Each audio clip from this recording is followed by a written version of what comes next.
You hatch from an egg, somewhere in South America, inside a foam nest floating on the surface of a slow river. Your father built it over several days, pushing saliva into the water until it hardened into a white cluster wide enough to hold hundreds of eggs. He is still nearby, circling the outside of the nest with his body low, but the moment you and your siblings start spreading out across the surface, he stops circling and moves away. You push forward through the foam with your body twisting side to side, trying to find open water. A few of your siblings are already ahead of you, spreading out in different directions, so you follow the gap they left and slide out into the river. Your body is small and your movements are weak, but something inside you is already active. A low pulse runs along your sides, too weak to do anything. But there, you don't control it. It just fires on its own. Then another hatchling comes at you from the left, bigger than you and moving fast, with its mouth already open. You twist away, but it follows, pushing into your side and driving you down toward the riverbed. You pulse again, harder this time, and the discharge is still tiny, but it travels through the water and hits the other hatchling square in the body, making it jerk sideways and stop moving toward you for just long enough that you can pull away. You push up and away from it, moving toward the edge of the nest where the foam is still thick enough to hide in. The other hatchling doesn't follow. You stay still inside the foam with your body pressed flat, and that low pulse keeps firing along your sides without stopping. You're 3 weeks old now, and your body has grown enough that the foam nest is gone and the open riverbed is where you spend most of your time. You move along the bottom, with your body close to the mud, using the electric field around you to find things hiding underneath. You can't see much down here, but you don't need to, because every small movement near your body sends a signal back through your skin, so you track prey by the disturbance it makes, rather than by sight. You pick up something small buried just under the silt, a shrimp tucked flat against the mud with its legs folded. You move toward it slowly, keeping your body low, and when you're close enough you lunge forward and pull it in. But before you can swallow it, another eel slides in from the right, older than you and nearly twice your length, with its body pushing straight into yours and knocking you sideways. The shrimp drops from your mouth. You need it back, so you turn toward the larger eel and discharge. It's stronger than anything you've produced before, and it hits the other eel across the side of its body, making it pull back fast and curl against the riverbed. You move forward, pick the shrimp up again, and swallow it whole before the larger eel recovers. It doesn't come back at you. It turns and moves away along the bottom, without stopping. That's the first time your discharge has worked on something that actually wanted what you had.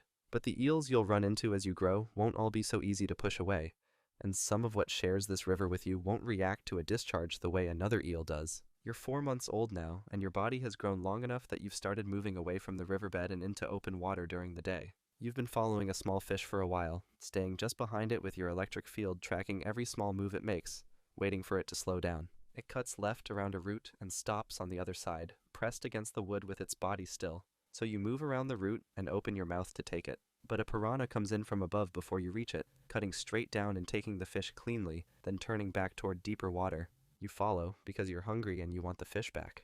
You discharge once in the piranha's direction, and it flinches and drops the fish, so you move in fast to take it.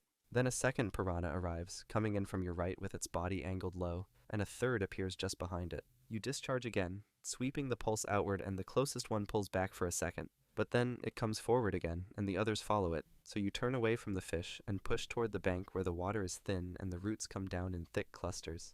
The piranhas follow you to the edge of the roots, but stop there, turning back toward open water and leaving you pressed flat against the bank with no fish, and your discharge still firing in short pulses. You stay near the bank until they are gone. Open water belongs to things that move in groups, and right now you are alone. But your body is adding length every week, and the discharge that only made a piranha flinch today will do more than that soon enough. You're 1 year old now, and your body has reached nearly a meter in length. Most of what you hunt these days you can take without a fight, but today you've been tracking a fish that is too fast to catch from behind, so you need a different approach.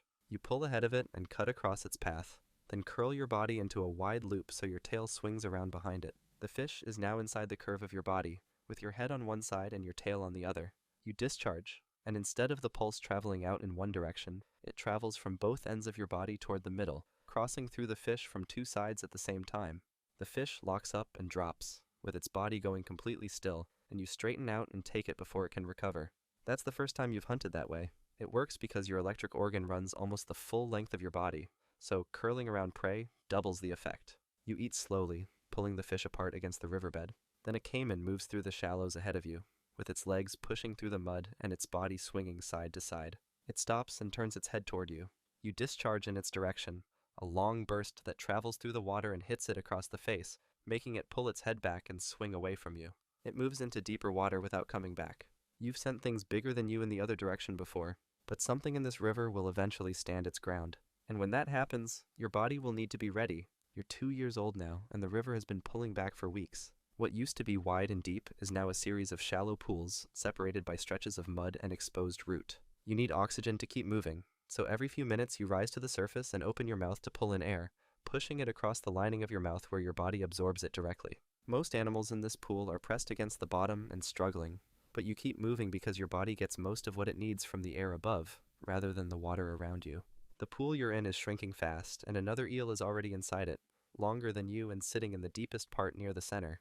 You need that spot to stay covered, so you move toward it with your body low. The larger eel turns and discharges before you reach it, and the pulse hits you across the front of your body and pushes you back. You discharge back, and the two pulses cross in the water between you, making both of you pull away from the center. You go at it again, driving forward and discharging in a long burst, and this time the larger eel swings its tail into a submerged log and loses its position for just long enough that you push into the deep end and hold it. The larger eel moves to the edges and stays there. The rains will come back and the river will rise again, pulling these pools back into one wide stretch of water. But the dry season has shown you that space and oxygen are worth fighting for, and you'll carry that into every pool and channel you move through from here. You're 3 years old now, and the dry season has started again. You've been moving through the backwater channels near the edge of the river, following a signal that keeps pulling you in the same direction. It's an electric pulse coming through the water in short, even bursts, and another eel is producing it somewhere ahead. You follow it until you find him, sitting inside a wide foam nest he's built against the bank, with his body curved around the inside edge. You move into the nest and deposit your eggs into the foam, and he moves over them to fertilize them. Then you pull back toward the edge of the nest and hold your position. A few minutes later, a second female comes in from the left, moving toward the nest with her body straight and her pace fast. You discharge in her direction, and she slows. Then discharge again in a longer burst, sweeping the pulse across the entrance of the nest. She turns sideways and holds her position for a moment, then moves away along the bank. You stay at the edge of the nest until the male moves back to take up his position on the outside, circling the foam with his body close to the surface. Once he is in place, you move away from the nest and back into open water. Your eggs are in the foam now, and the male will guard them until they hatch. But something in the river has already picked up the signal those eggs are producing, and it is moving toward the nest from the other side of the channel. You're 4 years old now, and your body is close to 2 meters long. A catfish has been moving along the bank just ahead of you, staying in the thin water where the roots come down, and you've been following it for a while, waiting for it to come out into open water. It turns away from the bank and crosses into a wider stretch of the river, so you follow and close the gap fast. The catfish hits the surface trying to turn back toward the bank, with its body thrashing across the top of the water. You drive up behind it and push your upper body out of the water, pressing the front half of your body directly against the catfish's side. You discharge from that position, and the voltage travels directly into the catfish's body from above the surface, where the current has nowhere else to go. The catfish locks up and drops back into the water, and you follow it down and pull it apart against the riverbed. A giant river otter arrives while you're still eating, sliding into the water from the bank and moving toward you with its body low. You turn and discharge twice in its direction, with the pulses hitting it across the face and chest. The otter pulls back to the surface, shakes its head, and climbs back onto the bank. It sits there watching you finish the catfish, but it doesn't come back in. Your body is producing close to 860 volts now, and almost nothing in this river will push through that to get to you. But the otter didn't leave. It just waited, and waiting is something the otter is very good at. You're 5 years old now. The river has flooded and pushed out across the forest floor, spreading into the gaps between the trees and turning the ground into a wide, flat channel. You've been moving through it for a while, following a fish that keeps cutting between the roots just ahead of you. It turns into a narrow corridor between two fallen trees and stops there, so you follow it in, discharge once, and the fish goes still. You move forward to take it. But the otter has been following your pulses through the water for longer than you've been following the fish. It comes in from behind you, fast and low, with its body cutting straight through the water and its jaws closing around you just behind your head before you can turn. You discharge, hard and fast, and the otter's body locks for a second, but it doesn't let go. You discharge again, and the otter tightens its grip, absorbing the shock and biting down harder each time your output drops between pulses. You discharge twice more, but each burst is weaker than the last, and the otter is already dragging you upward through the water. Your body breaks the surface, and then you're out of the water completely, pulled up onto a wide root above the floodline with the otter's full weight holding you flat. Your electric organ keeps firing in short, weak pulses, but there is nothing around you for the current to travel through anymore. The pulses push out into the air and disappear, then they stop.